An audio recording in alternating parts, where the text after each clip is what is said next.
సెలయేళ్ళు పారుతుంటే ఓ పిల్ల ఎదగులుగుతుండే లోన నదులన్నీ కలిసినట్టు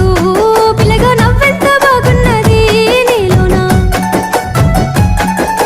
గాజుల సప్పులు గలుగల్లు మోగంగా గజ్జెల పట్టీలు గంతేసి ఆడంగా వరిగడ్డి మోపు ఎత్తి ఓ పిల్ల వయ్యారి నడుము పవే ఈ వేళ సిగ్గు సింగా